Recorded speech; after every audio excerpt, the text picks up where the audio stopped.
I'm joined by former England and Man United star, Paul Parker. Paul, great to have you on the show. Now, there's quite a big double dose of football coming up with Copa America as well as the Euros. This is quite a treat for the fans, I think, isn't it? No, I can only judge by what's like here in the UK, and I think now a lot of the fans are looking forward to the Euros, a different brand of football, a different style, and I think it's going to be a lot more relaxed than actually being a Premier League fan, to be perfectly honest, because a few of them I think need a breather. Well, give me your perspective on the teams and the players on whom you might keep an eye. Well, I'll be honest, with just the Euros, it's just really, I've just got this feeling. I mean, everyone keeps cutting it down to say between England and France, but I still don't believe you can rule out Portugal or Germany. Germany because they're the host, and because maybe my year I'm from, I was born in, and what I've had to live through, you never write off Germans. You just don't, as club sides, as internationals, you just don't. They're just like the last minute worries about things. And I look at Portugal and I look how many good, maybe great Portuguese players play just in the Premier League, let alone playing out in other countries. And I just don't think you can rule them out as well. And they still have Ronaldo involved, which is absolutely incredible. But he seems to be bringing on others, and others seem to follow him. So I don't think you can rule out the Portuguese, because I mentioned France earlier. So as much as a lot of the English media are so, very, very pro-England and reasons why they're going to win it, again, I would say Euros, even from my time of playing international football, was still the hardest tournament to win, because most of the better nations are coming from Europe. Of course, you have big tournaments like this have kind of history when it comes to certain teams, certain rivalries. Which ones do you think the fans will be anticipating the most? Well, I've already mentioned one.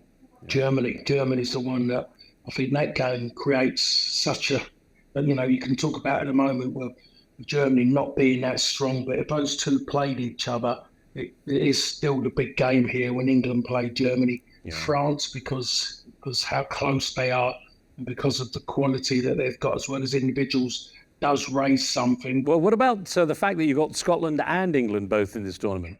It's still always going to be the mickey taken about it. Are they going to get through the group stage and all that goes with Scotland at this moment in time? But they qualified, their greatest ever qualifying ever. They've done it this time around. Steve Clarke has done fantastic. And the manner in which he got them there, the games that they went and won, they come back from adversity on so many occasions under his stewardship. They could go there and they could surprise a few. Well, to get your perspective on something, Paul, it's quite unexpected, the appointment of Vincent Kompany from Burnley to Bayern Munich. What's your take on that? I was in shock because I just cannot believe that has happened. That is going to happen starting next season. Vincent Kompany is managing one of the top 4 or 5 clubs in world football. When you're talking in European levels, you're talking Preventive 2 or 3. And it's just absolutely amazing from manager who, successes, promotion from the Championship to the Premier League, and then getting relegated with a very, very low number of points, which 2 other teams got around him, never once looking like a side that was ever going to stay up, a side that kept playing the same way, even though it was the wrong way. It was never going to work for him, whatever he tried to do, never added anything different, never took away anything that wasn't working.